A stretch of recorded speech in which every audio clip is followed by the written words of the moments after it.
فاسألوا أهل الذكر إن كنتم لا تعلمون. بسم الله. السلام عليكم ورحمة الله وبركاته.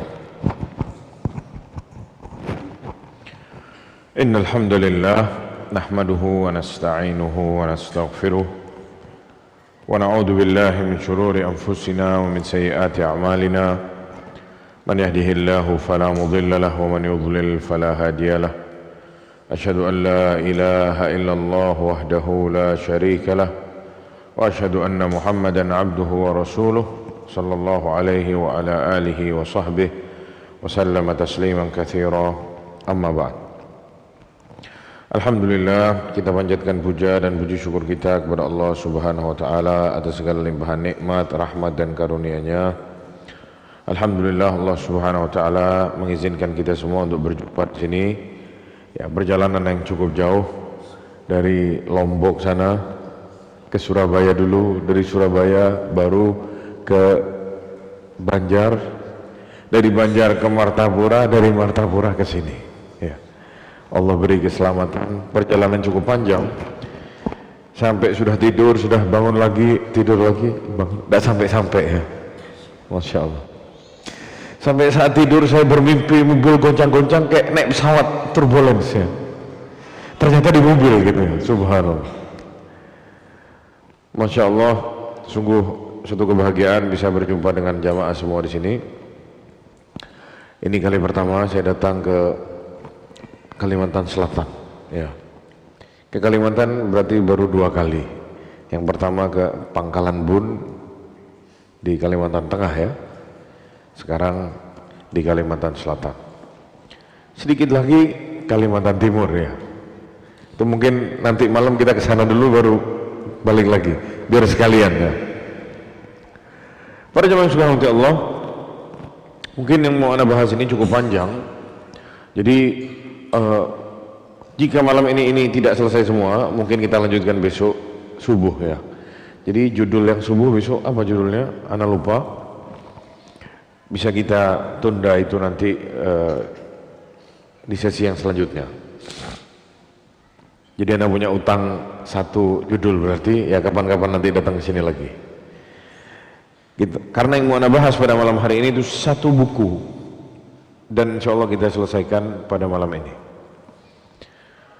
Para jemaah sekalian Allah, Syekh Abdul Razak bin Abdul Muhsin hafizahullah, salah seorang ulama yang sampai sekarang masih aktif mengajar di Masjid An-Nabawi. Beliau juga putra dari Syekh ya, dari guru besar juga di kota Madinah, salah seorang ulama yang paling tua yang masih hidup sekarang di Saudi Arabia, Syekh Abdul Muhsin Al-Abbad hafizahullah. Syekh Abdul Razak nulis buku yang mana bukunya itu berjudul Mujibat lin Najah ya, sebab-sebab keselamatan ya di dunia dan di akhirat. Kita semua sepakat bahwasanya kita semua ingin sama Allah Subhanahu wa taala diberi keselamatan. Yang mana tidak ada dari kita yang tidak mau tidak selamat. Kita semua ingin selamat, hidup di atas muka bumi, dan saat berjumpa dengan Allah Subhanahu wa taala di akhirat kita ingin selamat. Namun ada langkah-langkah yang perlu kita tempuh sebelum kita berjumpa dengan Allah Subhanahu wa taala agar kita selamat kelak di hadapan Allah. Disebutkan oleh beliau di dalam muqaddimah buku ini, fa innal 'abda al-muwaffaq yajtahidu fi islahi nafsihi wa tazkiyatiha wa najatiha fid dunya wal akhirah. Sungguh semestinya seorang hamba ya, yang benar, yang berakal, yang diberi taufik oleh Allah Subhanahu wa taala, dia akan bersungguh-sungguh untuk memperbaiki dirinya, memurnikan dirinya, membersihkan dirinya, dan berharap keselamatan bagi dirinya di dunia dan di akhirat. Keselamatan dari apa? Minasyururi wal mahalik, dari keburukan-keburukan dan kebinasaan-kebinasaan. Ini salah satu tujuan terbesar yang semestinya kita fikirkan dalam hidup kita. Wa ghayatun jalilatun syammara ilhal mu'minun, dan ini tujuan yang sangat agung yang orang-orang mukmin itu berpacu untuk datang dan menuju ke tujuan tersebut, wa syaghala balahum at-tafakkuru fi amri najatihim, dan menggunakan akalnya setiap hari untuk berpikir bagaimana bisa selamat di hadapan Allah Subhanahu wa taala, wal bahthu 'anil mujibat, dan mencari jalan yang dimana di jalan tersebut dia akan temukan kemenangan dan keselamatan dia di dunia dan di akhirat. Ya, ini yang semestinya kita cari para jamaah sekalian. Kita semua harus mencari dan meniti jalan menuju keselamatan. Lalu beliau di sini menyebutkan satu kisah yang cukup panjang yang disebutkan dalam Musnad Imam Ahmad, ya, tentang Utsman bin Affan, Abu Bakar As-Siddiq, dan Umar bin Khattab radhiyallahu anhu. 3 orang ini. Ada yang pernah dengar kisahnya? Pemerannya 3 orang. Abu Bakar, Umar, sama Utsman. Ada yang pernah dengar ceritanya? Ceritakan di sini. Baina ana jalusun, katanya Utsman bin Affan radhiyallahu anhu, saat suatu hari aku duduk di salah satu tembok, ya, di kota-kota Madinah atau di tembok-tembok kota Madinah, bernaung di balik satu tembok, di salah satu tembok atau di salah satu tiang-tiang yang ada di kota Madinah. Jadi dia bernaung di naungannya tiang itu, karena kita tahu Madinah kalau panas, ya panas sekali para jamaah. Jadi kalau langsung kena matahari sangat dahsyat panasnya, yang membuat akhirnya orang yang mau duduk di pinggir jalan dia cari bisa bernaung di tembok atau di naungannya tiang-tiang yang ada di kota Madinah. Marra alayya Umar, lalu Umar bin Khattab lewat. Fasallama alayya, beliau salam kepadaku, kata Utsman. Falam ash'ur annahu marra wala sallam, tapi sayangnya aku tidak sadar, aku tidak merasa bahwasanya Umar itu lewat. Umar juga saat salam tidak dijawab, dia kayak bingung, loh kok salam tidak dijawab, tidak enak hatinya. Ya, fantalaqa Umar hatta dakhala ala Abi Bakar. Umar saat salamnya tidak dijawab sama Utsman, dia jalan dan pergi ke rumahnya Abu Bakar As-Siddiq. Ya, pada waktu itu Abu Bakar sudah menjadi khalifah. Rasulullah berarti sudah wafat. Faqala lahu, lalu Umar mengatakan kepada Abu Bakar saat sudah sampai di rumahnya Abu Bakar, "Ya Abu Bakar, ma yu'jibuka anni marartu ala Utsman fa sallamtu alaihi falam yurd alayya salam." Wahai Abu Bakar, gimana menurutmu, barusan aku lewat Utsman lagi duduk-duduk di pinggir jalan, aku lewati dia, aku salam sama dia, tapi dia tidak jawab salamnya. Kira-kira ada apa? Ya, Abu Bakar juga bingung, kok tumben ada orang disalami tidak dijawab. Bisa dibayangkan ya, sampai di sini aja ini sudah pelajaran sangat banyak. Mereka itu para sahabat itu saling menyebarkan salam. Kenapa? Karena itu perintah Nabi. Ya. Apakah kalian mau aku beritahu, kata Rasulullah SAW, jika kalian aku beritahu akan sesuatu, jika kalian melaksanakannya, kalian akan mencintai antara satu dengan yang lain. Apa itu? Afshus salam bainakum. Tebarkan salam di antara kalian. Langsung sama para sahabat dipraktekkan. Umar praktekin ke Utsman, tiba-tiba sama Utsman tidak dijawab. Ada tak enak rasa di hati. Saudara kita salam tidak dijawab, kenapa? Subhanallah jamaah. Abu Bakar juga bingung. Akhirnya kata Abu Bakar, ayo kita datangin Utsman. Di mana tadi Utsman posisinya? Di situ, kata Umar. Ayo kita datangin. Wa aqbala huwa wa Abu Bakar fi wilayati Abi Bakar. Dan pada waktu itu Abu Bakar sudah menjadi khalifah, kata Utsman, hatta sallama alayya jami'an, sampai akhirnya mereka berdua datang kepadaku. Utsman masih duduk di tempat yang sama. Akhirnya mereka berdua datang kepadaku. Tsumma qala Abu Bakar, lalu Abu Bakar bilang, ja'ani akhuka Umar, barusan saudaramu Umar datang kepadaku. Fadzakara annahu marra alaika fasallama falam tarudda alaihi salam. Dia cerita, tadi dia lewat sini salam kepadamu, tapi sama kamu salamnya tidak dijawab. Faman ladzi hamalaka ala dzalik? Wahai Utsman, kenapa kok salamnya tidak dijawab?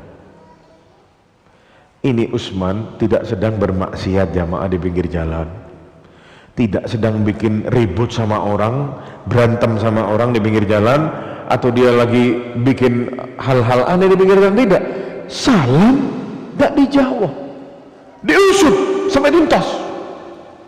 Ada apa? Kenapa kamu tidak jawab? Kalau kita zaman sekarang salam tidak dijawab, mungkin tidak dengarlah, ya tuh sudahlah, tidak dijawab, ada malaikat yang jawab, minimal kita begitu kan. Tapi lihat bagaimana eratnya hubungannya para sahabat, tidak main-main. Salam tidak dijawab, Anda mungkin punya salah, Anda mungkin ada sesuatu kok Utsman tidak mau jawab, atau jangan-jangan Utsman punya masalah akhirnya Utsman tidak jawab. Kita mau bantu masalahnya. Itu sahabat, ruhama bainahum, kata Rasulullah SAW. Apa? Atau kata Allah Subhanahu wa taala, ruhama bainahum, saling mencintai di antara mereka. Itu sahabat Nabi Muhammad SAW. Ya. Muhammadun Rasulullah walladzina ma'ahu asyidda'u 'alal kuffar ruhama bainahum. Tegas, keras sama orang kafir dan saling mencintai di antara mereka. Itu salah satu cirinya para sahabatnya Rasulullah. Dan ini lihat di cerita ini, betul, salam tidak dijawab, diusut. Ada apa?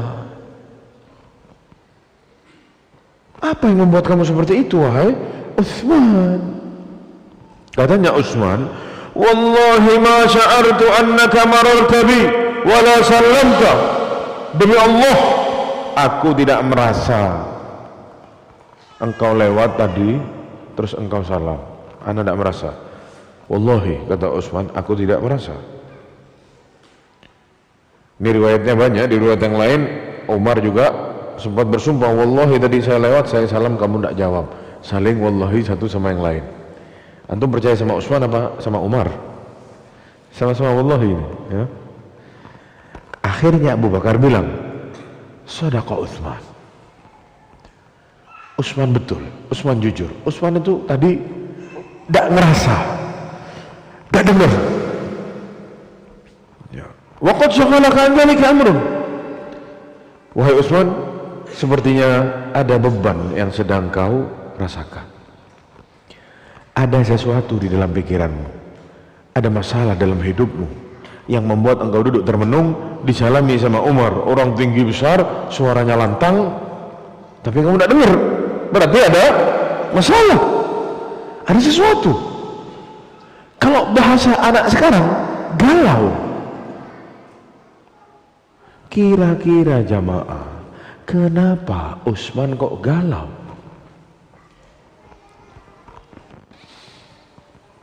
Urusan duit? Tidak mungkin. Utsman orang kaya. Urusan uang? Tidak mungkin. Utsman bin Affan itu orang kaya. Urusan istri? Utsman itu ya, dinikahi sama Nabi sama anaknya 2 kali. Sama Ruqayyah meninggal terus dinikahkan dengan Ummu Kulthum. 2. Ya. Lalu setelah itu beliau menikah banyak istrinya. Sampai bahkan Utsman sudah umur 80 tahun masih nikah sama wanita yang masih muda namanya Nailah. Ya. Yang sangat cantik dikenal di zamannya. Kalau urusan istri tidak mungkin.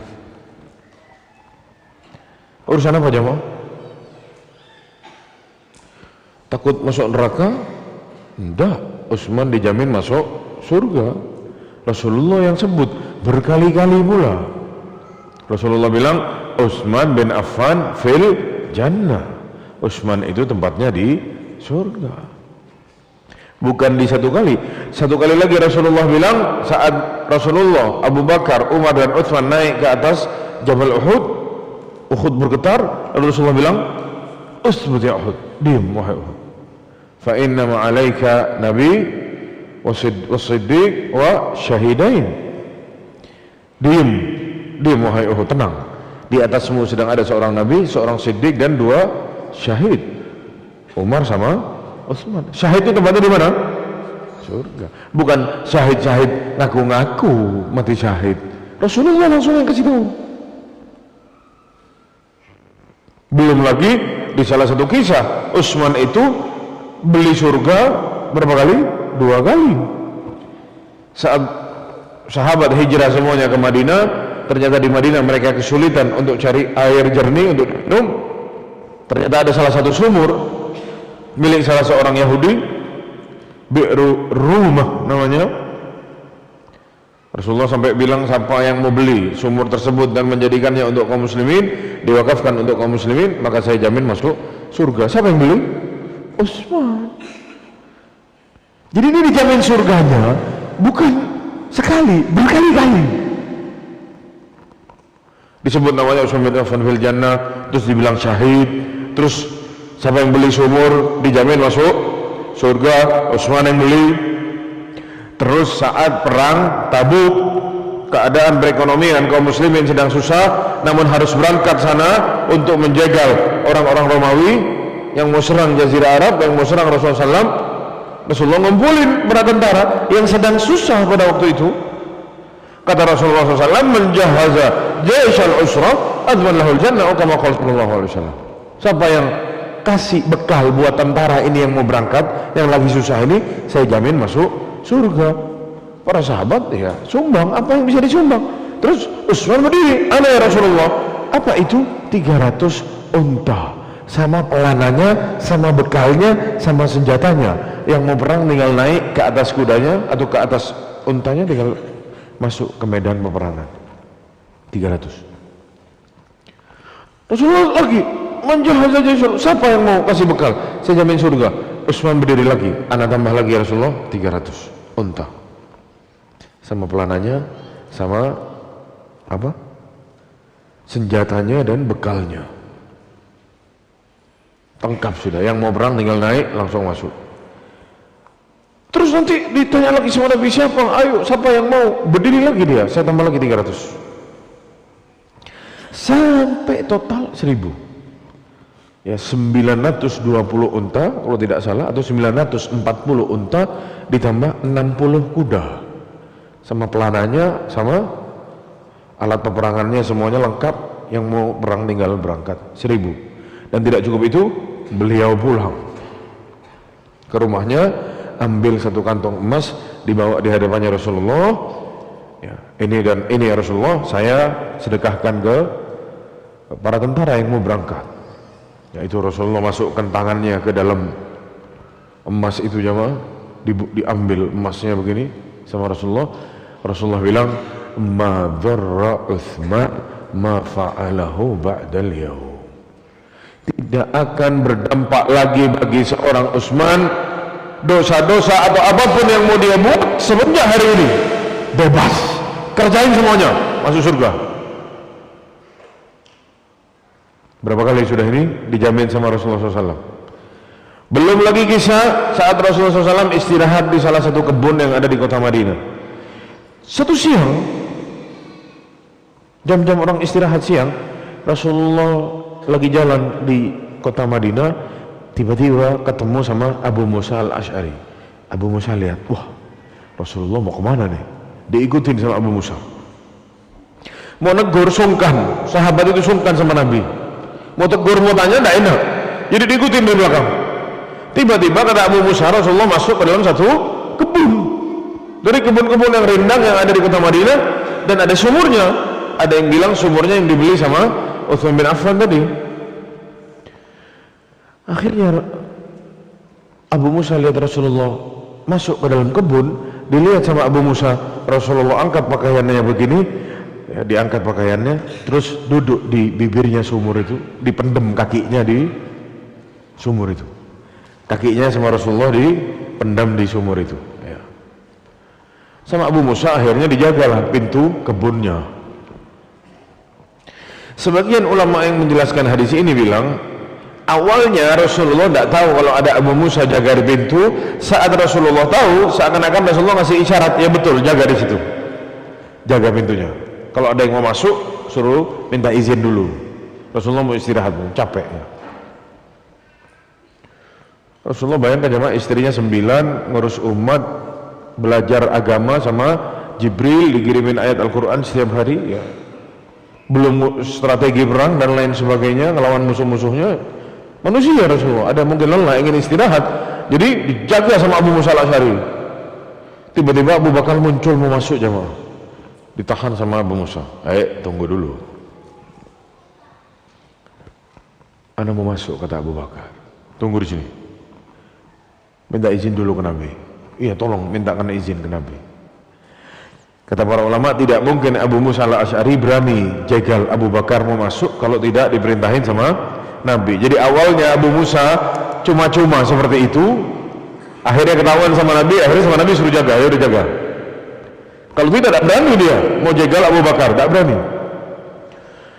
Ya Rasulullah, Abu Bakar mau masuk, kasih izin nak? Katanya Rasulullah, izin lahu wa basyirhu bil jannah. Kasih izin dia masuk dan kasih tahu dia nanti akan masuk surga. Abu Bakar, baik, masuk, keluar deh, kasih tahu Abu Bakar, kata Rasulullah, kamu dikasih izin masuk dan katanya kamu nanti akan masuk surga. Masuk Abu Bakar, duduk di sebelah kanannya Rasulullah SAW, ya. Abu Bakar duduk di sebelah kanannya Rasulullah SAW. Jadi bibirnya sumur begini, Rasulullah duduk di tengah, di kanannya ada Abu Bakar As-Siddiq radhiyallahu anhu. Sebentar lagi Umar bin Khattab mau masuk, ditahan sama Abu Musa. Tunggu dulu, tidak bisa, harus izin dulu ke Nabi. Iya, tolong minta ini izin, ya. Minta izin lagi, ya Rasulullah, Umar mau masuk, kasih izin. Idzin lahu wa basyirhu bil jannah. Kasih izin dia masuk dan kasih kabar gembira, dia besok akan masuk surga. Silakan Umar masuk, sama Rasulullah dikasih izin dan kata Rasulullah, kamu juga nanti akan masuk surga. Umar duduk di sebelah kirinya Rasulullah, persis diangkat bajunya begini, terus dicelupin kakinya di mana? Di sumur tersebut. Syukur sumurnya bukan di sini. Kalau di sini airnya dijual mahal. Ya. Bisnis kencang itu jamaah, ya. Ya, subhanallah. Syukur ada di sana, sumurnya masih ada sampai sekarang, masih keluar air sampai sekarang.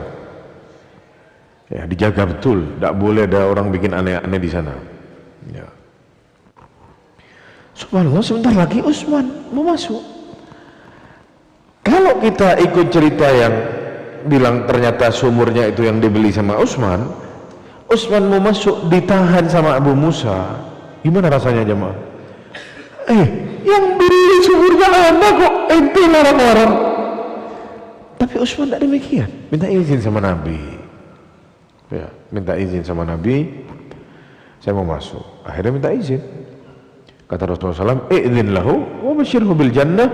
Tapi ada tambahannya, ala balwa satusibuhu. Kasih dia masuk dan kasih tahu dia besok dia akan masuk surga atas cobaan yang menimpa dia. Ya, kita tahu di akhir hayatnya Utsman itu dikepung, dibunuh, dikeroyok berapa ribu orang di depan rumahnya, ya, demonstrasi besar-besaran yang berujung akhirnya beliau dibunuh, ditikam di rumahnya sendiri. Ya, saat beliau sudah umur 80 tahun lebih pada waktu itu. Akhirnya Utsman masuk, Utsman tahu besok akan ada ujian yang menimpa dia. Nah, dikatakan karena bibirnya sumurnya yang sebelah sini sudah penuh, akhirnya Utsman duduk di seberangnya. Begitu kan? Rasulullah, Abu Bakar, Umar, Utsman di depannya. Sebagian beriwayat mengatakan, kita lihat ini terjadi gimana sekarang saat mereka sudah meninggal dunia. Kuburannya Rasulullah, Umar, Abu Bakar sama Umar bersebelahan, sama seperti cerita di kebun ini. Dan Utsman di seberangnya ada di mana? Ada di Baqi sana. Utsman kuburannya ada di Baqi, ya. Yang nempel sama Rasulullah, Abu Bakar dan Umar. Utsman di seberangnya, ada di Baqi sekarang, ada di seberangnya Masjid Nabawi. Subhanallah, persis seperti kisah yang ada di kebun ini. Berapa kali sudah Rasulullah jamin Utsman masuk surga? Berkali-kali, ya.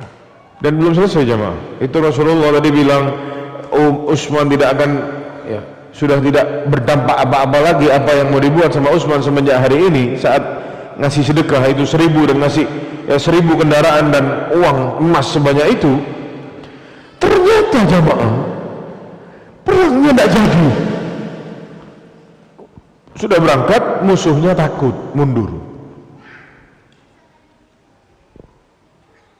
balik semuanya ke Madinah. Apa sama Utsman ditagih lagi? Ya Rasulullah, kan tidak jadi, jadi kembaliin dong. Ya yang sudah habis tidak apa-apa, tapi yang masih ada. Tidak ada jemaah, sudah selesai. Fisabilillah, selesai sudah. Ya. Lalu apa yang ditakutkan dan direnungkan oleh seorang Utsman bin Affan? Kalau kita sama Rasulullah dijamin begini, berhenti sholat kayaknya. Syukur bukan kita. Orang-orang itu dijamin surga, semakin dahsyat takutnya sama Allah Subhanahu wa Ta'ala. Ternyata ditemui beliau duduk termenung, merasa salah, takut. Kenapa? Ditanya sama Abu Bakar, kenapa? Ada masalah, bantu, mungkin kita bisa bantu. Kata Utsman, kata Abu Bakar, waqad syaghalaka an dzalika, sepertinya ada masalah yang membebanimu wahai Utsman. Kata Utsman, ajal, iya betul, saya punya masalah.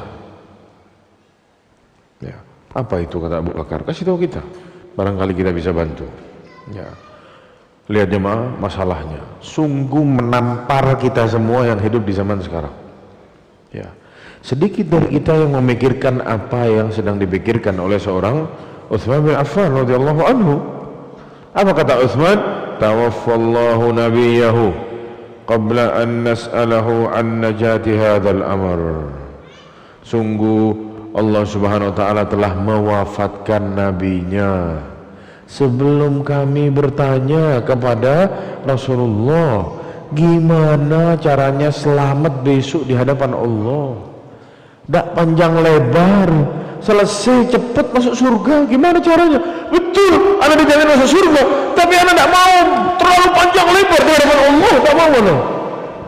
Anda ingin cepat selamat sudah, tidak panjang lebar. Gimana caranya? Anda belum tanya sama Nabi supaya selamat di hadapan Allah, tidak dipermalukan di depannya orang. Selamat di dunia dan selamat hidup di akhirat besok. Gimana? Anda belum tanya sama Nabi. Kenapa? Utsman itu pemalu, kadang sungkan mau tanya sama Nabi. Sampai akhirnya Rasulullah meninggal, beliau belum tanya. Antum tahu kata Abu Bakar apa jamaah? Aku sudah tanya sama Nabi pertanyaan yang kamu bingung itu. Berarti Abu Bakar itu juga berpikir gimana caranya selamat. Kita ini mau selamat, tanya sama Nabi. Betul gak jemaah? Ternyata Abu Bakar itu sebenarnya punya pertanyaan yang sama Utsman. Hanya saja Utsman tidak sempat tanya, Abu Bakar sudah tanya. Kenapa? Karena Abu Bakar dekat sama Nabi, sohibnya ke barat ke timur sama-sama, hijrah pun sama-sama. Laqad sa'altuhu an dzalik. Saya sudah tanya, kata Abu Bakar. Anda sudah tanya. Berarti Abu Bakar juga tanya sama Nabi, ya Rasulullah gimana selamat supaya kita ini selamat. Pernahkah kita tanya ini jamaah? Ustadz, gimana caranya besok selamat di akhirat Ustadz? Gimana? Pernah kita tanya? Minimal tanya sama diri kita sendiri, bisakah kita selamat dengan segala dosa yang kita miliki ini? Ya, amalan kita belum tentu diterima sama Allah, tapi dosa-dosa kita terus bertambah. Abu Bakar tanya. Saat Abu Bakar bilang, saya sudah tanya, Utsman langsung berdiri jamaah. Berbahagia dia. Memang engkau pantas wahai Abu Bakar untuk bertanya itu ke Nabi. Dan pantas engkau tahu itu. Karena memang Abu Bakar sama Nabi dekat sekali. Nabi, Abu Bakar mertuanya Rasulullah SAW. Punya hubungan yang sangat erat. Apa kata Abu Bakar? Ya. Qultu ya Rasulullah, dulu aku tanya sama Rasulullah, wahai Rasulullah, ma najatu hadzal amr? Bagaimana ya Rasulullah supaya kita bisa selamat? Faqala Rasulullah sallallahu alaihi wasallam, dan Rasulullah sallallahu alaihi wasallam bersabda, man qabila minni kalimatan allati aradtu ala ammi faraddaha alayya fahiya lahu najah. Barang siapa yang menerima dariku kalimat yang aku tawarkan kepada pamanku. Kalimat apa jamaah? Kalimat apa? La ilaha illallah. Saat pamannya Nabi sekarat ditawarkan, ya wahai paman, katakan la ilaha illallah, satu kalimat aku akan jadikan hujah di hadapan Allah Subhanahu wa taala, tapi pamannya tidak mau mengucapkan kalimat ini. Berkali-kali, wahai paman, ucapkan la ilaha illallah. Nanti pamannya tergoda sama teman-temannya yang ada di sebelahnya. Wahai paman, katakan la ilaha illallah, sampai pamannya mati, pamannya tidak mau mengatakan kalimat la ilaha illallah sampai meninggal di atas kesyirikan. Barang siapa yang menerima kalimat itu dariku, kata Rasulullah SAW, faraddaha alayya, dan dia mau ucapkan itu di hadapanku, fahiya lahu najah, dia dengan itu akan selamat kelak di hadapan Allah Subhanahu wa taala. Lihat di sini para jamaah sekalian, dalam kisah yang sangat dahsyat ini, mereka semua tahu, para sahabat pun tahu bahwasanya perkara keselamatan itu adalah perkara yang sangat besar dalam hidup mereka, sehingga mereka pikirkan itu dalam keseharian mereka. Ya. Innahu la yahummu wa yashghalu balal mu'minin as-shadiqin. Itu yang akan terus bikin sesak, bikin pikiran orang-orang mukmin yang jujur keimanannya. Selamat tak anak di akhirat besok? Ya. Lihatlah Utsman bin Affan di kisah ini. Ternyata dibebani dengan pikiran seperti ini. Bagaimana caranya selamat di hadapan Allah? Ya. Padahal dia sudah punya titel dari Rasulullah, Utsman fil jannah. Ma dharra Utsman ma fa'alahu ba'dal yawm. Tidak akan berdampak lagi bagi Utsman apa yang akan dia perbuat semenjak hari ini. Dan ini juga diceritakan kisah yang lain dari Abdullah bin Rawaha radhiyallahu anhu. Annahu kana fi baitihi wa indahu zawjuhu fabaka. Suatu hari dia di rumahnya bersama istrinya, tiba-tiba dia menangis, Abdullah bin Rawaha. Fasa'alathu, istrinya tanya sama Abdullah bin Rawaha radhiyallahu anhu, "Man ladzi abkak?" Apa yang buat kau nangis wahai suamiku? Apa kata Abdullah bin Rawaha? Dzakartu qaul Allah jalla wa ala. Aku teringat firman Allah Subhanahu wa taala, wa in minkum illa wariduha. Tidaklah kalian melainkan pasti lewat di mana? As-sirat, jembatan yang ada di atas neraka jahanam. Kana ala rabbika hatman maqdiya. Ini sudah diputuskan dan pasti Allah sudah putuskan ini. Tidak ada yang luput dari ini. Orang kafir tak lewat. Kenapa? Nyemplung ke neraka langsung. Tapi orang-orang beriman, orang-orang yang Islam akan lewat semuanya di atas as-sirat. Lalu apa kata Allah? Thumma nunajjil ladzina ittaqaw wa nadharu adh-dhalimina fiha jithiya. Kami akan selamatkan orang-orang yang bertakwa, yang takut sama Allah, dan kami akan tinggalkan orang-orang zalim akan jatuh di dalam neraka jahanam sana, ya, kepleset dari as-sirat. Katanya Abdullah bin Rawaha, ini Abdullah bin Rawaha jemaah, ya, bukan kata kita atau orang-orang yang datang sekarang, tapi dulu sahabat Nabi yang mulia Abdullah bin Rawaha, kata beliau, fala adri ananju minha amla. Aku tidak tahu aku ini bisa selamat atau tidak. Siapa yang bilang? Sahabat, bukan orang biasa, ya. Jadi tidak salah Allah memilih mereka para sahabat, ya, hidup bersama Rasulullah SAW. Seperti ini hatinya, sudah dijamin masuk surga, tapi seakan-akan, ya, mereka masih jauh dari surga. Kita yang jauh merasa dekat.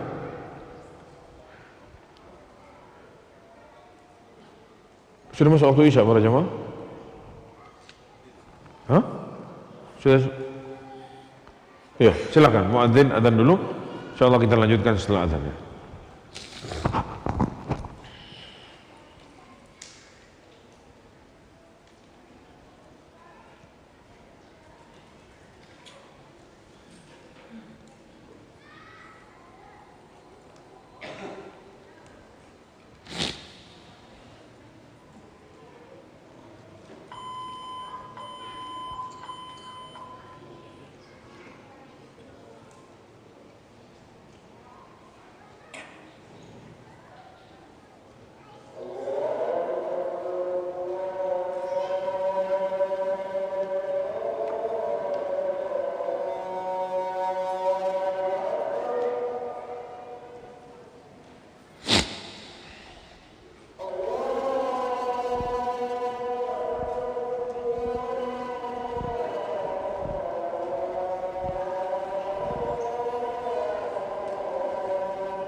Kita lanjutkan para jemaah sekalian. Maka saat ini keadaan orang-orang terdahulu dari kalangan para sahabat, mereka mencari dan mencari, bertanya akan sebab keselamatan mereka yang bisa mereka tempuh di atas muka bumi ini demi meraih surga Allah Subhanahu wa taala kelak di akhirat. Lalu semestinya ya, atau apalagi alasan kita untuk tidak berbuat hal seperti ini?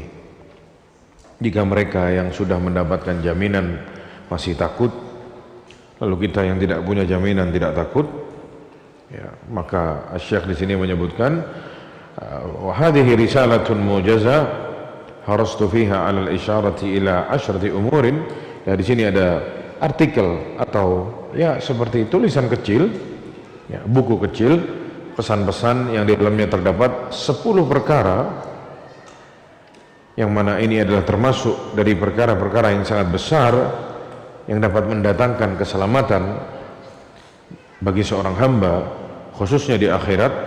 Maka bagi setiap muslim untuk bersungguh-sungguh untuk mengamalkannya dan menjalani atau menempuh jalan-jalan keselamatan ini, mempelajarinya dan memberitahu kepada siapa yang ia bisa beritahu akan 10 hal ini, agar mereka semua bisa mendapatkan kenikmatan yang abadi, masuk surga dan kekal di dalamnya.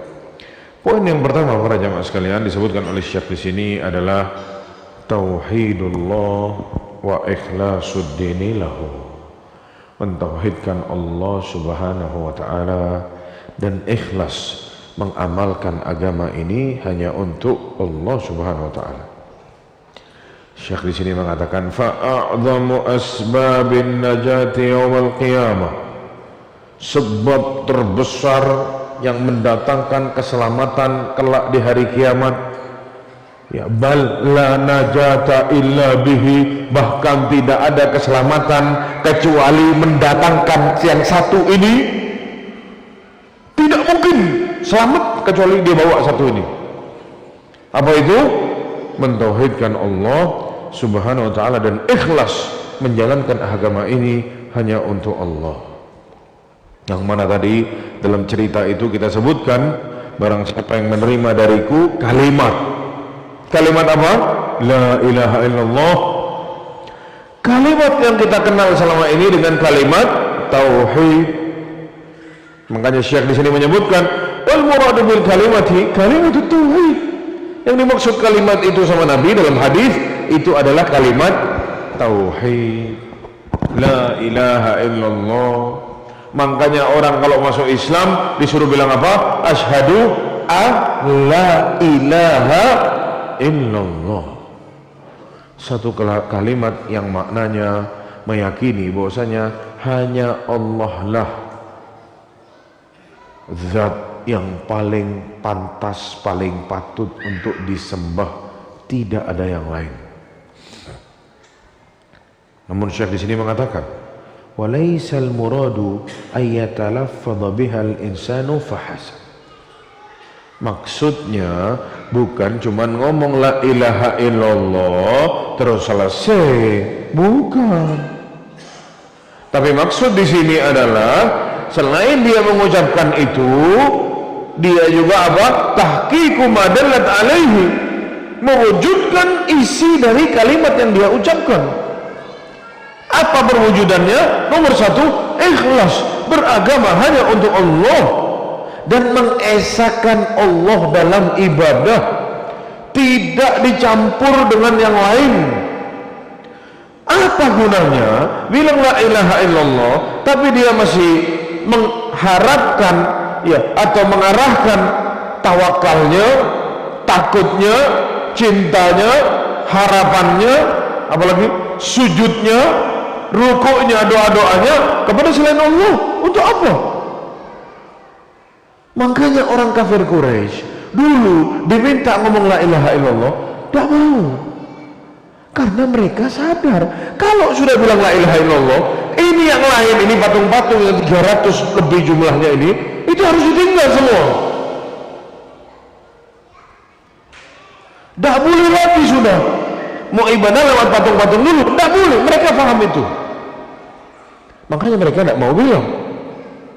Mereka tahu ada Allah Subhanahu wa ta'ala, tahu. Makanya namanya siapa? Abdullah. Siapa namanya? Abdullah sebagian mereka.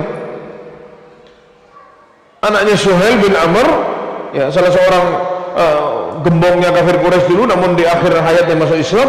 Ya saat Fathu Makkah beliau masuk Islam. Dikasih nama anaknya Abdullah. Abdullah bin Suhail bin Amr. Di awal-awal Rasulullah dakwah, Abdullah masuk Islam duluan anaknya. Dari awal-awal sahabat yang masuk Islam. Siapa nama anaknya?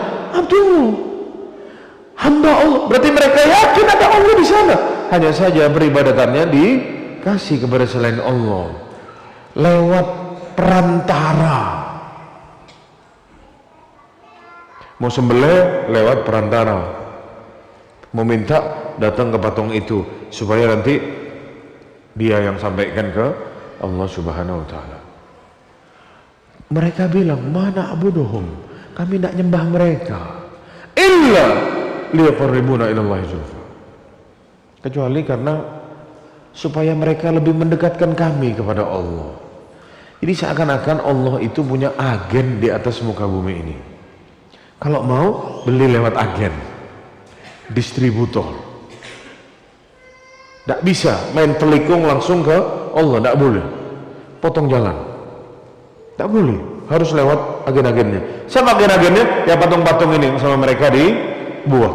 Mereka buat sendiri, mereka kasih nama sendiri, mereka datang ke sana. Ya.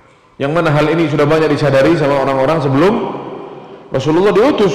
Waraqah bin Naufal, Abu Bakar As-Siddiq pun tidak pernah menyembah berhala sebelum Islam pun, karena mereka tahu, atau Abu Bakar tahu ini bukan Tuhan.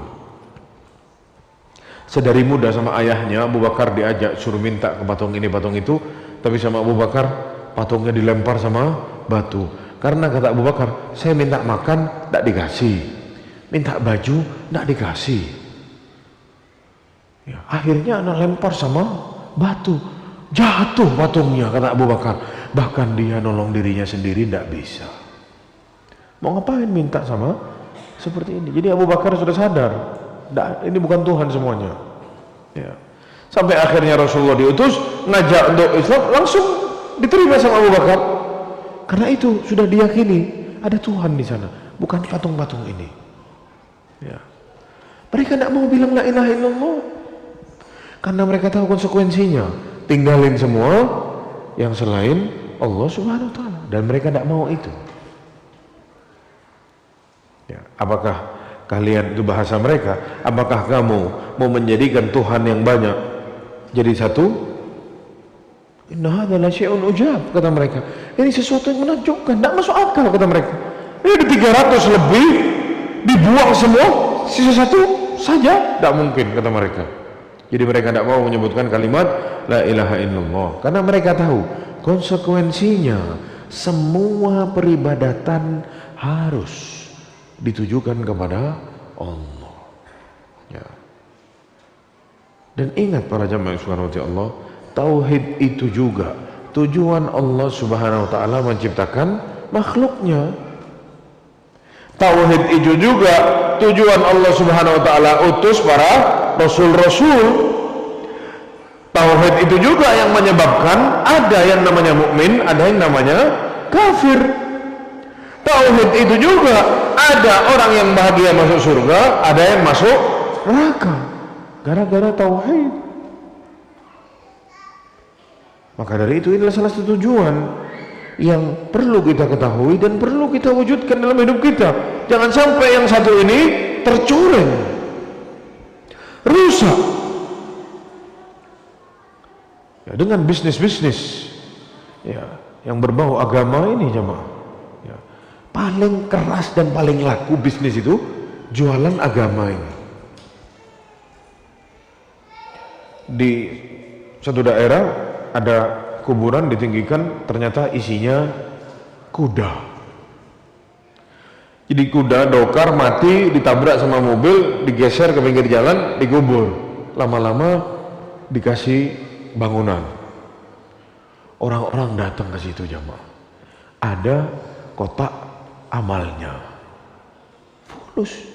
Sekarang pakai QRIS. Ternyata ada sebagian orang di situ yang ngerasa janggal, ini tidak benar. Digali jamaah, ternyata tulangnya kuda. Bisnis. Jualan apa? Air barokah. Airnya dimasukin ke kuburan gini, nanti dikeluarin di ujung sana. Yang mau anaknya pinter, yang mau punya anak, belum punya anak, apalagi jabatan semua minum air barokah, lewatin kuburan orang ya, banyak duitnya. Hati-hati jemaah, jangan sampai kita tawakal kepada makhluk, jangan sampai kita menggantungkan perkara kita ini kepada makhluk. Makanya kita disunnahkan baca di zikir pagi dan petang, salah satu doanya apa? Ya Hayyu Ya Qayyum birahmatika astaghith, minta sama Allah pertolongan. Aslih li sya'ni kullah, perbaiki seluruh urusanku ya Allah. Wala takilni ila nafsi tarfata ain, jangan engkau jadikan aku bergantung kepada diriku sendiri meskipun sekejap mata. Tidak boleh gantung sama diri sendiri, gantung sama makhluk, tidak boleh. Disuruh tawakal kepada siapa? Allah SWT. Kita lihat bagaimana Nabi Ibrahim alaihissalam, saya sudah ditelanjangi sama kaumnya, mau dilempar ke api. Diceritakan dari jalur yang mungkin sebagian ulama mendhaifkan cerita ini, bagaimana Nabi Ibrahim saat mau dilempar ke api, di detik-detik terakhir sudah diikat di ketapel ya, sendiri dia, tidak ada yang bela, sendiri, tidak ada yang bela. Apa kata Nabi Ibrahim? Saat mau dilempar jamaah, Sudah detik-detik mau dilepas itu ketapelnya itu, malaikat Jibril yang datang. Kata Jibril, ya Ibrahim, alaka ilayya haja? Apakah kamu punya hajat sama aku? Minta tolong? Butuh bantuan? Kata Jibril. Siapa yang nawarin jamaah? Bukan Jibril, Pak Jibril tetangga, bukan. Malaikat Jibril nawarin bantuan. Alaka ilayya haja, ada perlu minta tolong sama anak? Apa kata Nabi Ibrahim? Amma ilaika fala. Kepadamu saya tidak butuh. Amma ilallahi fana'am. Tapi kepada Allah saya butuh. Ini sudah di detik terakhir jamaah. Mau dilempar, tidak ada jalan keluar. Logika manusia sudah tertutup, tidak bisa. Ditawarin masih tidak mau. Kenapa? Dia tahu yang ciptakan apinya Allah, yang ciptakan Jibril juga Allah, yang bisa ngatur ini hanya Allah. Jadi Nabi Ibrahim bilang, anak butuh. Kalau sama Allah, aku butuh. Langsung Nabi Ibrahim bilang apa? Hasbi Allah wa ni'mal wakil. Cukup Allah sebaik-baik zat untuk kami gantungkan perkara-perkara kami kepadanya. Dilempar jamaah. Sebelum Nabi Ibrahim masuk ke dalam apinya, Allah bilang ke apinya, kulna ya naru kuni bardan wassalaman ala Ibrahim. Jadilah wahai api dingin dan keselamatan bagi Nabi Ibrahim. Selesai. Semudah itu Allah yang ciptakan. Jamaah, Allah ciptakan langit dan bumi, ya. Langit 7 lapis, ya. Antara satu langit sama langit yang lain jaraknya 500 tahun. Dari satu langit naik ke ujung langit, dari awal masuk ke satu langit ke ujungnya 500 tahun. Dari langit ini meloncat ke langit yang kedua 500 tahun. Terus 7 langit berlapis. Sekarang anda mau tanya, berapa luasnya langit? Ada yang tahu?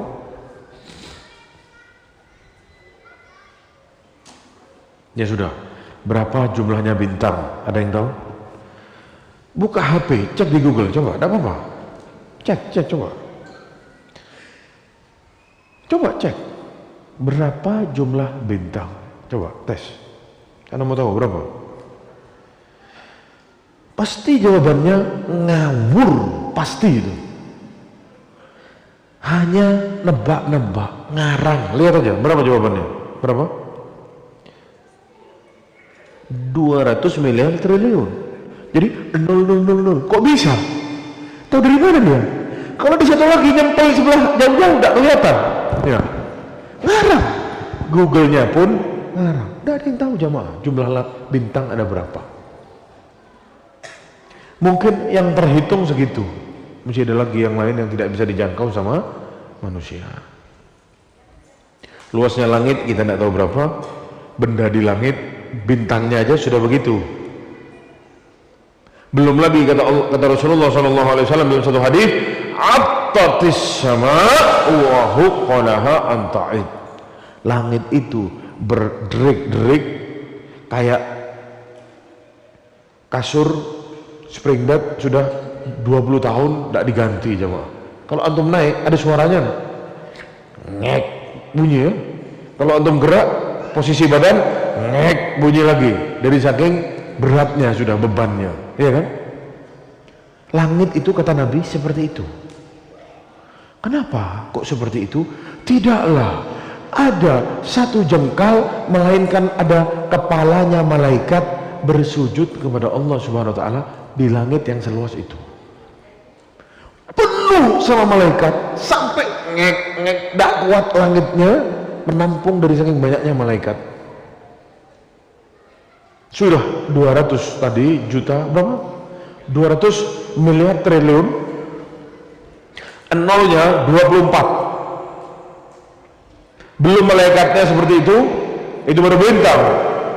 Belum satelit-satelit, bulannya, asteroid dan yang lain-lain.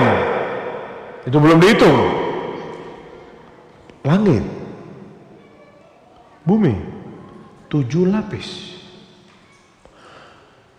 Sampai detik ini masih banyak tempat di atas muka bumi yang tidak terjamah sama manusia. Buktinya Dajjal tidak ketahuan sampai sekarang.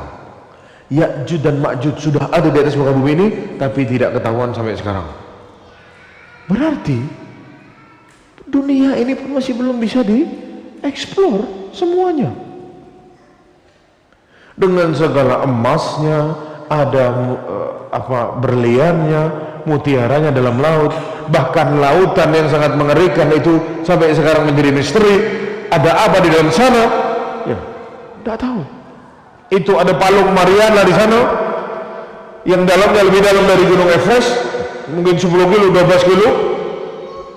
Kedalamannya ke dalam. Tidak ada manusia bisa hidup di sana. Mesin pun tidak mampu untuk menjamah di situ. Ya. Bumi. Ya. Siapa yang ciptakan? Allah Subhanahu wa taala. Lalu kita meminta sesuatu kepada selain Allah, siapa yang bodoh? Ya kita bodoh, jamaah.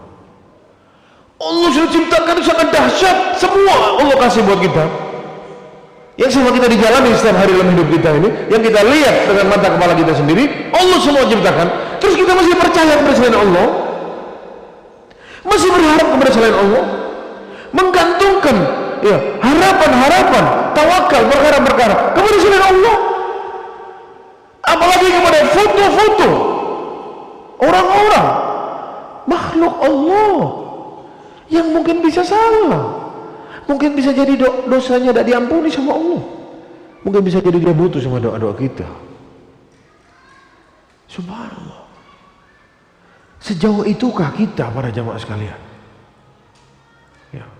Sejauh itukah kita? Padahal kalau kita mau pakai akal sedikit aja, logika saja dipakai. Tidak usah lihat dalil, terlalu banyak dalil. Pakai logika sedikit aja. Allah ciptakan langit bumi sangat dahsyat ini, mau kasih permintaan kita, Allah tidak bisa kasih. Masuk akal pak? Bagaimana Allah letakkan matahari di sana? Sebentar lagi geser mataharinya ke sana.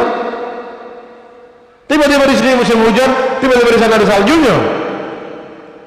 Tiba-tiba di sana panasnya 50 derajat Celcius. Siapa yang atur? Allah Subhanahu wa taala. Terus mau kasih apa yang kita butuh, Allah tidak mampu. Sehingga kita harus kesini dulu. Subhanallah. Padahal jelas Rasulullah bilang apa? Wa idza sa'alta fas'alillah. Kalau minta ke siapa? Allah. Wa idza sta'anta fasta'in billah. Minta tolong kepada Allah. Padahal kalau Nabi mau, Nabi itu nyuruh sahabatnya minta ke saya yang mintain ke Allah. Bisa aja kan begitu kan? Sah-sah saja. Sah atau tidak jemaah? Sahabat minta ke Rasulullah, doain. Bisa, tapi Rasulullah mau umatnya kalau minta ke siapa?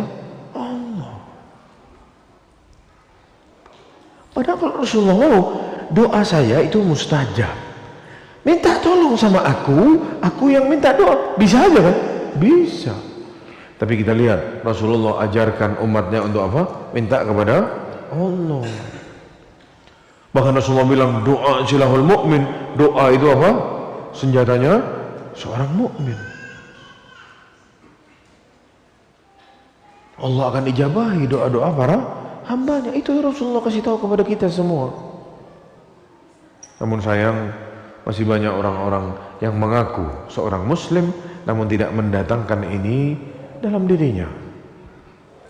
Maka para jamaah sekalian subhanahu wa ta'ala, fa asasun najati wal falahi yaumil qiyamah tauhidullah wa hadhihi an-najatul hasilah bit tauhid ala naw'i.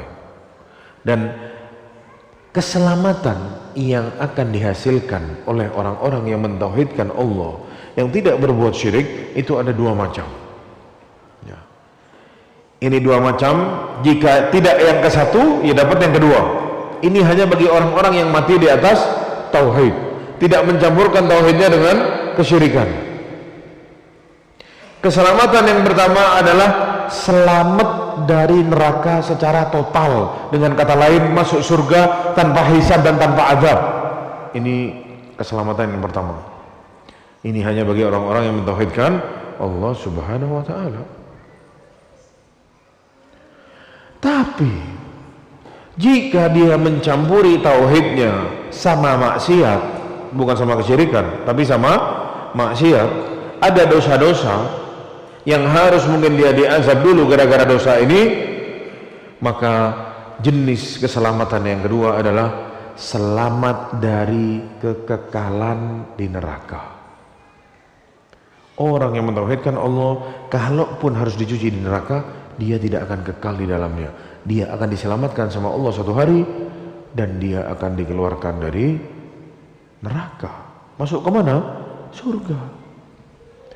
Ini keistimewaan hanya didapat sama orang yang mentauhidkan Allah. Kalau bukan yang pertama ini, yang kedua. Selamat dari neraka secara total, lolos langsung masuk surga, atau kalaupun harus ke neraka dulu, dia akan selamat. Nanti tempat kembalinya kepada surga. Ini dua-duanya hanya untuk orang-orang yang mentauhidkan Allah saja. Ini jenis keselamatannya. Bisa dipahami ini? Ada dua jenis keselamatannya. Adapun orang-orang yang mentauhidkan Allah, itu dibagi menjadi 3 golongan. Ya, orang-orang yang di dunia ini mentauhidkan Allah Subhanahu wa ta'ala, maka mereka ada 3 golongan. Golongan yang pertama, kedua, dan ketiga, tiga-tiganya Allah sebutkan dalam satu surat, yaitu surat Fatir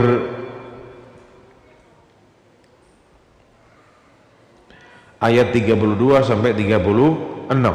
Allah SWT berfirman, "Tsumma awrasna al-kitaba alladziina istafaina min ibadina", lalu kami warisi Al-Quran ini kepada hamba-hamba kami yang kami muliakan, yang kami pilih.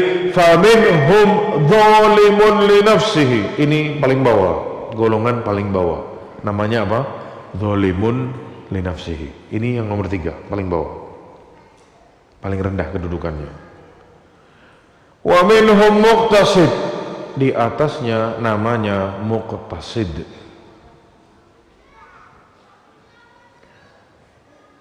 Wa minhum sabiqun bil khairat biiznillah. Dan dari mereka namanya sabiqun bil khairat. Paling bawah apa tadi namanya?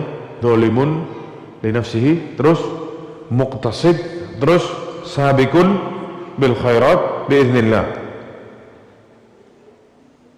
3 golongan ini, tiga-tiganya semuanya mati di atas tauhid. Hidup di dunia mentauhidkan Allah Subhanahu wa ta'ala. Yang paling rendah namanya dzalimun li nafsihi. Mereka yang mencampuri tauhid sama maksiat.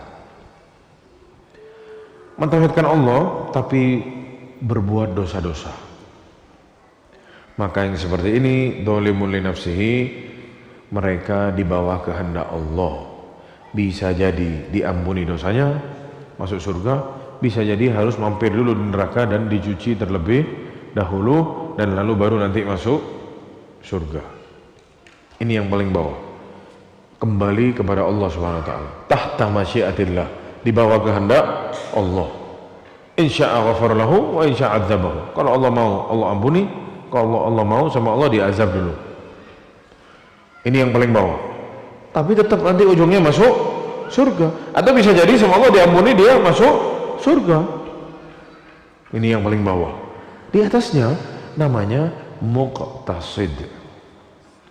Kalau bahasa kita, muqtasid itu ekonomis, tidak berlebih-lebihan, tidak punya lebih, kurang juga tidak, pas, ekonomis, manajemennya bagus. Siapa yang dimaksud sama mereka ini?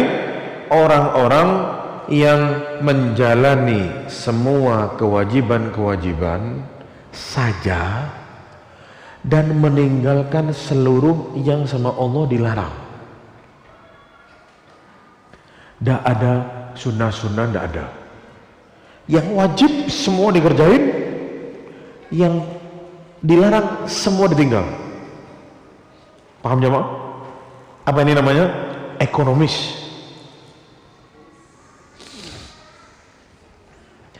Yang lebih-lebih enggak mau dia. Wajib enggak? Wajib kerjain. Dilarang enggak? Dilarang. Oh, saya enggak mau buat. Apa ini namanya? Muqtasid. Ya. Yang nomor 2 ini, kalau betul dia seperti itu, yang wajib dikerjain semua, yang haram dia tinggal semua, dia masuk surga tanpa hisab dan tanpa azab. Ini kedudukan yang kedua. Masuk surga tanpa hisab dan tanpa azab. Dia mentauhidkan Allah, yang wajib dia kerjain semua, yang terlarang dia tinggalkan semuanya. Dia masuk surga tanpa hisab dan tanpa azab. Yang paling atas, yang nomor 1, namanya sabiqun bil khairat.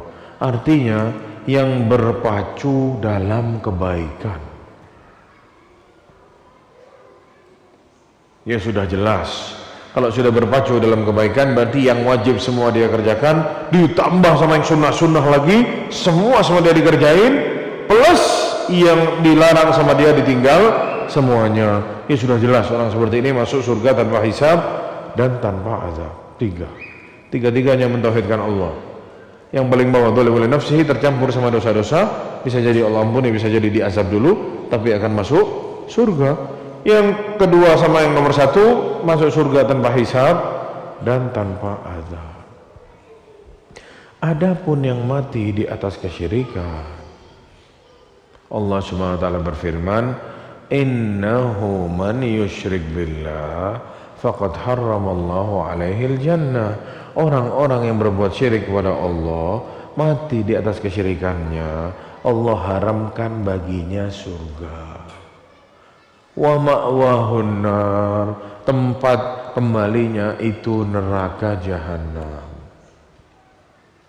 Di ayat yang lain Allah SWT berfirman, innallaha la yaghfiru ay yushraka bihi. Allah tidak mengampuni dosa-dosa hambanya yang berbuat syirik kepada Allah. Wa yaghfiru ma duna dzalika liman yasha.